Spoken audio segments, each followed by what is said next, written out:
Big expectations. And I love his self scout there because he is spot on. That is the biggest difference between a talented receiver and a good receiver, which is the Mm. details, the paying attention to how everything comes together. And really, if you watch last season, Keon Coleman was a different receiver in the back half of the season than he was at the beginning. You saw it in the run game. You saw it in the way he blocked. You saw it in his run after catch. You saw it in his understanding the way he played away from the ball. If he continues to build on that, I expect him to have an 1,000-yard receiving season this year, his first of his career.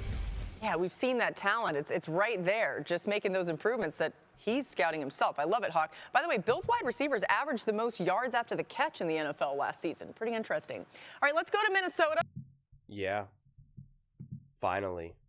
I've been hanging on the Bills and Josh Allen need more yards at it after catch for a while now. So, but also there's a difference between averaging per yards after catch per completion or per attempt, as well as total yak.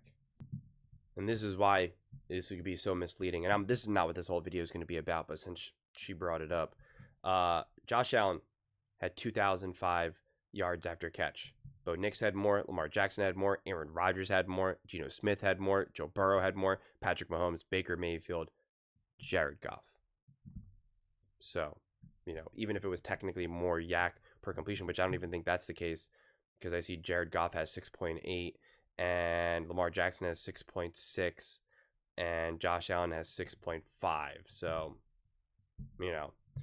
that's one of those trickier things with something like yak, where I guess there's a little bit more subjectivity, I guess. I don't know. It's definitely a weird one there. But I care more about per completion or just total yak in that regard, because I feel as though that's a little bit more descriptive as to what you're getting out of that. In any given moment. It's like I care more about total rushing yards rather than yards per carry. When I'm looking at it on a more zoomed in moment, I can be like, okay, you weren't getting a lot of, rushing yards per carry, over the first 10 carries or something like, but I don't think that really translates as well to a stat like yak personally. But regardless of all of this, I love this right here. I love him being like, my film was trash. Like Hawk was kind of talking about, it's like, oh, this is the difference between a good receiver and a great receiver is the attention to detail and the focus and all of that. And he's obviously absolutely right. But it's also the willingness. It's the willingness. It's not just the attention to detail. It's the willingness to be like, I need to be better. I will be better. I am not satisfied with what happened last year. I need to be better, and I'm going to do every single thing I can to be better. I mean, think about it. I talk about this all the time. You have all these other players, these other teams, the Dallas Cowboys coming off a year being like, we're right there with them. Let's go. Even the Detroit Lions, and I'm a fan of Amon-Ra St. Brown and whatnot. So it's like it's not really a knock on them, but how Amon-Ra St. Brown is like, oh, we got injured. Let's face the Eagles when we're healthier or something. And it's like, they just won the Super Bowl, man. Like, that's such a bad look to say, and again, I love Amon-Ra St. Brown, everything he stands for, but it's just like, I'm always drawn to like, I need to be better. We need to be better, X, Y, and Z. And that's what you're getting. I mean, the Bills need more dogs. They need guys who just live it, love it, and are relentless. I'm excited to see Josh Allen now married. Colin has brought up a great point, and he's kind of had this take for years now. Kind of this whole idea of, people, especially really rich and famous people, being married versus not. And the stability that you get when you're kind of married, and the maturity, and when you're married, when you have kids, etc., etc. And I think there is a lot of truth to that. I think it depends on the type of person you are. I think sometimes being single can bring out the dog in you, right? And you're just trying to ball, you're just trying to get it both on and off the field. You're ready to attack. Like I can see the value in that. Like Travis Kelce, a great example of that. It's like, I mean, the dude's practically married. They may as well be married, him and Taylor Swift. And it's just like, I don't know. And Taylor Swift is obviously a different personality from a football personality. And at the end of the day, I don't think she really cares how many Super Bowls he wins. Does she want to cheer him on and be like, yeah, babe, congrats, you're doing great. But at the end of the day, they're living that private jet lifestyle. They're living like a true celebrity lifestyle that it's like, how many yards you have that game and how many touchdowns you catch, like, at the end of the day, it doesn't matter. And it wouldn't surprise me, and I don't blame him for him to lose some of that dog in him, some of that intensity, some of that anger. But when you're a quarterback, I think you need a lot of focus. I need you got to be more relentless. You got to, exhaust. And I don't know if necessarily being single per se brings that version of the dog out in you. I think in a lot of ways, because being a quarterback is so exhausting and there's so much, being able to go home and then not have to figure out, like, are you going to go on a date? Are you trying to hook up? Like, are you swiping left? Are you swiping right? Someone sliding in your DMs? I think it's easier to get distracted in that regard. Whereas now when you have someone at home, you're tied down. You're not doing anything else. You're not trying to court anyone. So you're not trying to figure out, hey, am I going to marry this girl? And I promise you, no matter how focused these athletes are, I promise you, there's plenty of moments when Josh Allen is sitting on the sideline and he's thinking, like, I got to text Haley, or I wonder what she wants, or this or that, or be like, oh man, that first date was nice. Like, whatever it is, reminiscing about what happened the night before. Like, it's just human nature. And when you can have some of that stability, I feel like you're going to get the better version of Josh Allen.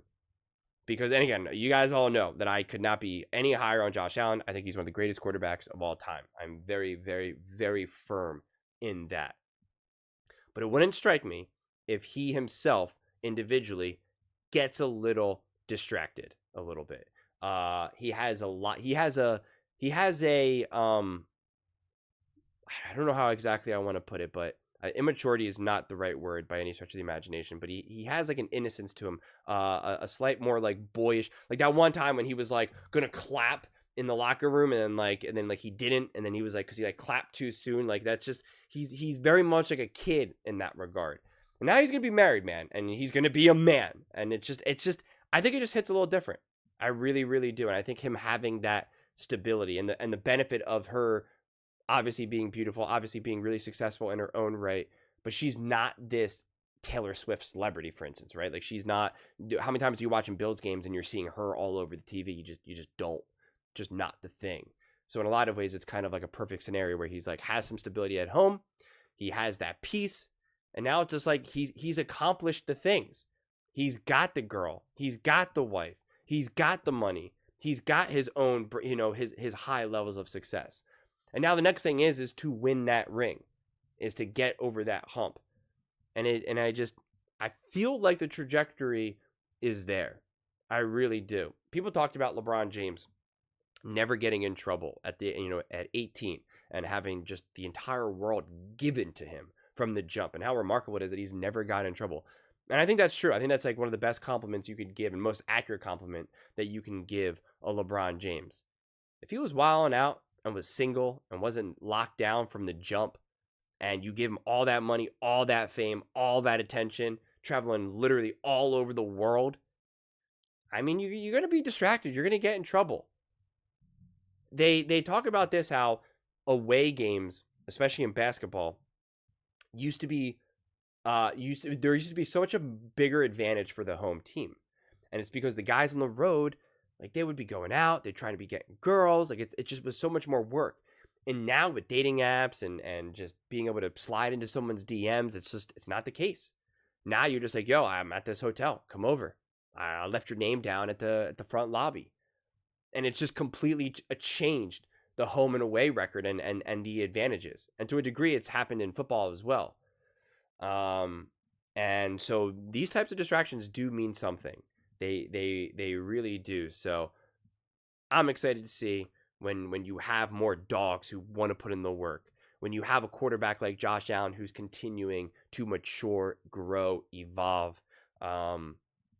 This feels like the Bills are just in a great chance, in a great position to truly get to work and get after it. No distractions, a true unified goal of getting that Super Bowl, and they have the schedule to do it. But those are just my thoughts. I'd absolutely love to hear yours. What do you guys all think about the Buffalo Bills making big steps to finally become the team that they're supposed to be? Let me know in the comments below. I read every single comment. So whether you agree with me or disagree with me, either way, let's get in some discussions, let's get in some fights, but ultimately, let's just have some fun. And please do consider subscribing. We're building an amazing community here and absolutely love to see you part of it. I want to build something that we all genuinely feel connected to, something that we're really excited to be part of. I think we're on our way to doing it. Please don't forget to give this video a thumbs up, as it really does help with the visibility and the algorithm. Thank you so much. See you next time.